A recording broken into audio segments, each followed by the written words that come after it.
안녕하십니까. 코로나 이후 뉴노멀에 대해서 한번 생각해 보도록 하겠습니다. 어디까지나 개인적인 생각이고 다른 의도가 없음을 미리 밝힙니다. 물론 미래이기 때문에 그 누구도 예측을 못하지만 신문지상에서나 전문가들의 의견 일부 있고 저 개인적인 생각도 적어봤습니다. 그래서 지금 현재도 그렇습니다만 가장 먼저 생각해야 될 게 큰 정부의 도래.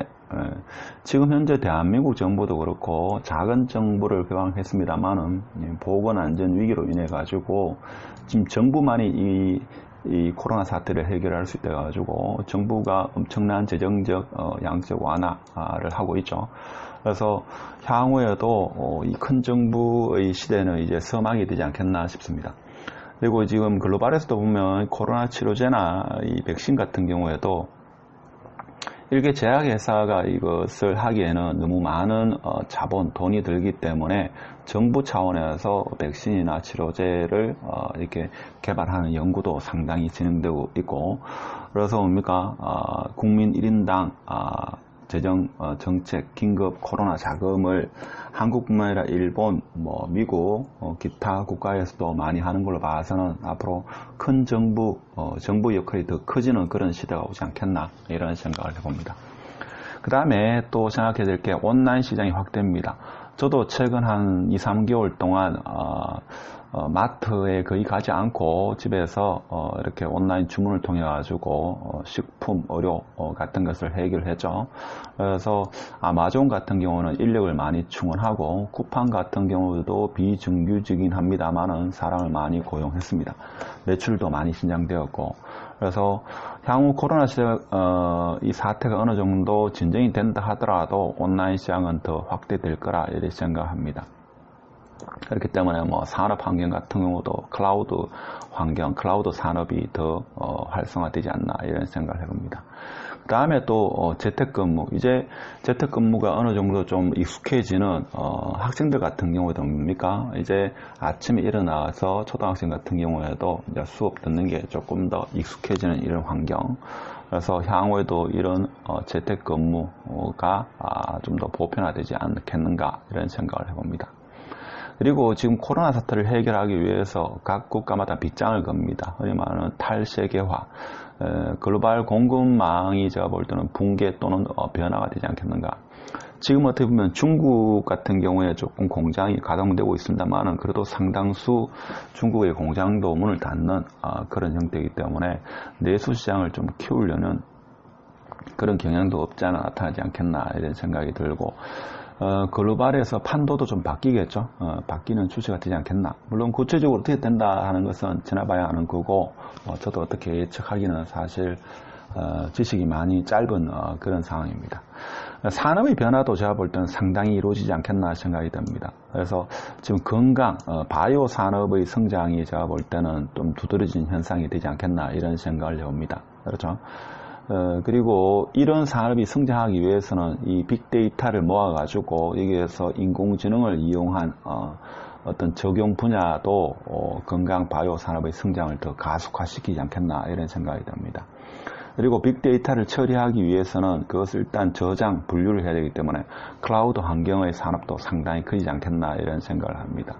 지금 뭡니까? 유튜브도 그렇고, 넷플릭스 같은 경우는 특히 넷플릭스가 최근 몇 개월 동안 주가도 많이 올랐는 게 이제 뭡니까? 이 코로나 사태가 가져온 산업의 일부 변화가 되지 않겠나 라는 그런 생각이 들죠. 넷플릭스도 그렇고 유튜브도 그렇고 거기에 핵심 기술 중에 하나가 클라우드 분산 환경입니다. 그 많은 동영상 데이터를 어떻게 저장하고 실시간적으로 시청자한테 제공할 것인가, 이런 기술 같은 경우에도 좀 가속화되지 않겠나 이런 생각을 합니다. 그리고 설사 향후에 물론 그 미국의 그 보건을 책임지고 있는 그 사람이 이야기했듯이 내년 1월쯤 되면 백신이 개발될 거다라고 이야기를 합니다. 그러면 그 사이에 기업은 상당수 기업은 어려움을 겪고 심지어는 도산의 위험도 생길 겁니다. 그러면 어쩔 수 없이 실업자가 상당히 증가하는 오늘 기사 보니까 미국의 실업자 수가 뭐 상당히 많이 늘었다 하죠. 뭐 3천만 명입니까? 뭐 그렇게 됐다고 합니다. 그래서 그동안 10년 동안에 미국이 성장하면서 2009년 글로벌 금융위기 이후로 구직 직업 숫자가 늘어난 만큼 지금 몇 달 사이에 그만큼의 직업이 없어졌다 하죠. 그래서 이 실업의 위기가 상당히 오지 않겠는가, 지금도 현실화되고 있고, 자, 이것이 또 하나의 어떤 코로나 사태 이후에 문제가 된다. 그러므로 해가지고 구직의 어려움이 있을 거다. 왜냐하면 산업 환경이 변하기 때문에 그 산업 환경에 맞는 직업군이 생겨나기 때문에 이 실직자들이 새로운 재취업 교육을 통해 가지고 이 산업 환경에 적응하는 그런 형태가 돼야 되는데 이게 또 쉽지 않은 문제죠. 그래서 그러므로 또 한국 같은 경우는 뭔가 하면 직업의 재교육을 통해 가지고 또 정부가 또 역할이 커지는 그런 형태가 되지 않겠나 싶습니다. 그 다음에 지금 뭐 5월달입니까? 한국 같은 경우에도 재난기금, 전 국민 뭐 재난기금을 해가지고 재정정책을 펴고 뭐 한은에서도 양적 완화 금리 인하를 합니다. 자, 이것의 부작용은 제가 볼 때는 신양극화로 이어지지 않겠나 이런 생각을 합니다. 물론 신문지상에서 지금 많이 이야기하고 있는 내용 중에 하나가 지금 돈이 많이 풀렸는데 이 많이 풀리면 자산 가격에 버블이 생기지 않겠나 뭐 이런 이야기를 하고 그렇지 않다.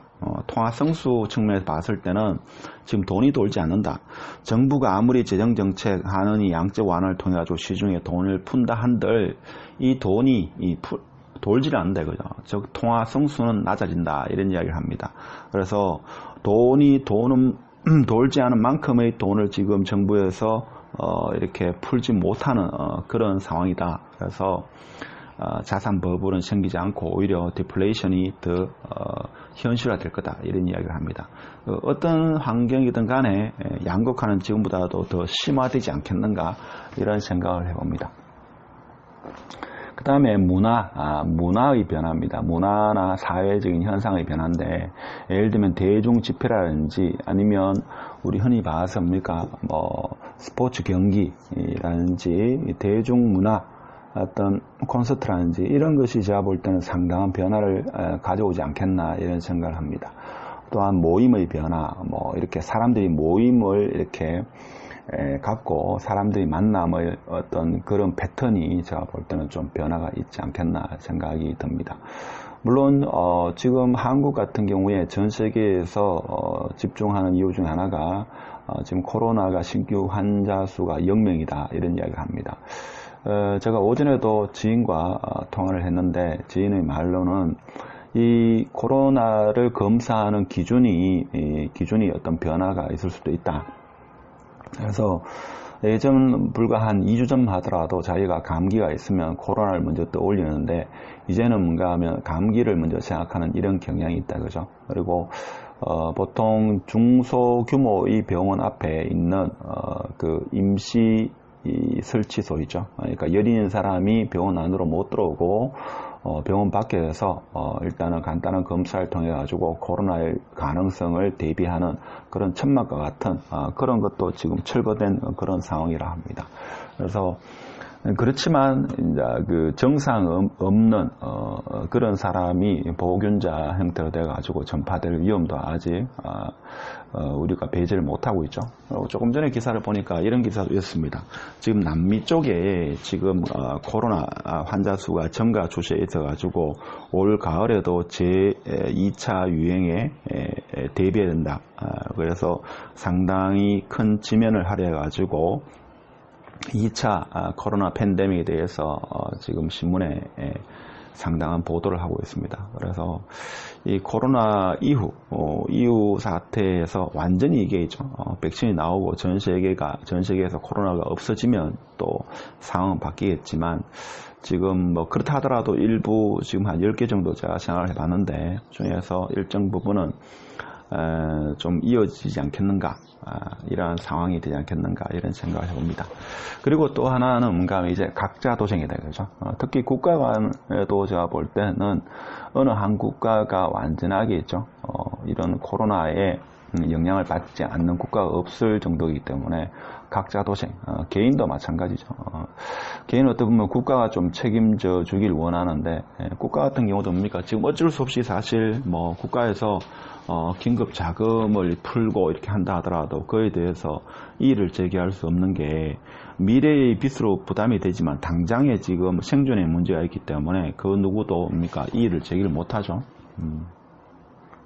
그래서 국가, 즉 정부의 역량이, 정부의 역할이 커지면서 향후에는 각자 도생의 길로 이렇게 접어들지 않겠나 이런 생각을 합니다. 또한 뭡니까? 포퓰리즘도 좀 많이 증가하겠죠. 사실 지금 전 국민 4인 가구 기준으로 100만 원 주는 게 아니라 200만 원 준다 한들 그것을 반대할 사람이 제가 볼 때 많지 않을 겁니다. 지금 당장의 생존이 문제이기 때문에. 그래서 그런 큰 정부에서 어떻게 보면 국가 내에서도 좀 문제가 되는 국가가 상당수 일어나지 않겠나 이런 생각을 해봅니다.